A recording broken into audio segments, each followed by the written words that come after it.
Show of hands. How many of you have unintentionally stumbled upon an inappropriate website while browsing the web? This is just one of the things that could happen should your company not implement a content filter. According to this chart, based on statistics from NetCentron, 30 to 40% of internet use in the workplace is not related to business. Businesses should implement a content filter to keep out inappropriate content, keep employees on task, and help your local IT staff to keep your information system running smoothly. To keep your employees and your business safe, you should implement a content filter to accomplish some of the following goals. One goal will be to keep out inappropriate content, such as pornographic material and illegal content, from entering your network.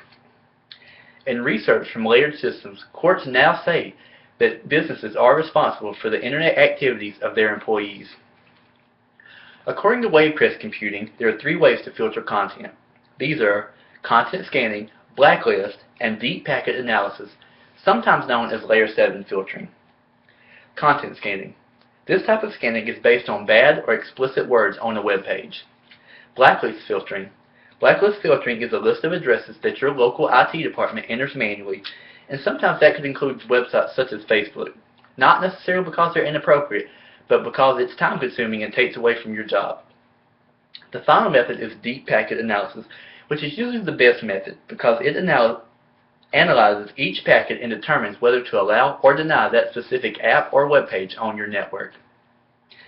In addition to keeping out inappropriate content, it would keep employees on task by blocking access to social media, online auctions, online gambling, personal web-based email, personal banking, celebrity gossip, torrents, and file download websites.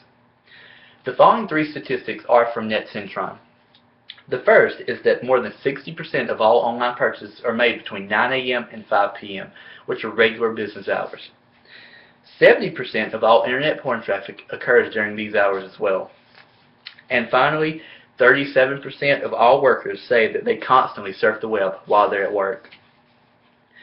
Webcam computing says that 48% of large companies say their employees are to blame for their largest data breaches.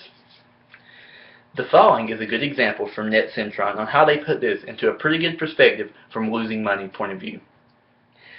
In this example, we have 3 employees. Each make about $20 per hour and work regular work hours, Monday through Friday, 9 a.m. to 5 p.m. Let's assume that with the content filter, we recover just 15 minutes from each employee. This is less than 1% of a 40-hour work week.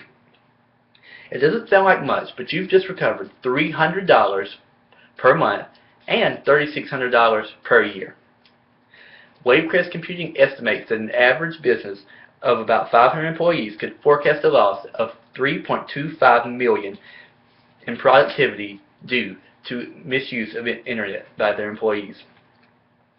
Implementing content filtering will save money now in wage costs, but also in the long run by protecting sensitive data and expensive equipment. Having a content filter will protect from viruses passing through the network such as malware, content phishing, and online scam websites. The FBI says that fraudulent people are gaining access to personal social media accounts at an increasing rate. They use these hacked accounts to spread malicious software in forms such as viruses in games that people love to play. Without filtering web services, sensitive company data is exploited using instant messaging, personal internet accounts, and viruses and backdoor trojans. Network performance is highly affected due to the recent outbreak of video-on-demand services such as YouTube, BBC iPlayer, Hulu, and Netflix, all which use a substantial amount of bandwidth on your network. If a content filter is implemented, it will help to ensure that your bandwidth is reserved for official company use. If you like to save money and protect your data, a content filter is a must for your business. By implementing a web content filter, you will protect your users from inappropriate content, save resources, and protect your network and sensitive data. Ask yourself the following 3 questions. Do you want your employees subjected to inappropriate and harmful, maybe even illegal content? Do you like paying employees to sit around and play games all day? Do you want your competitors having access to the sensitive data that you work hard to build? If you answered no to these questions, then your business should implement a content filter.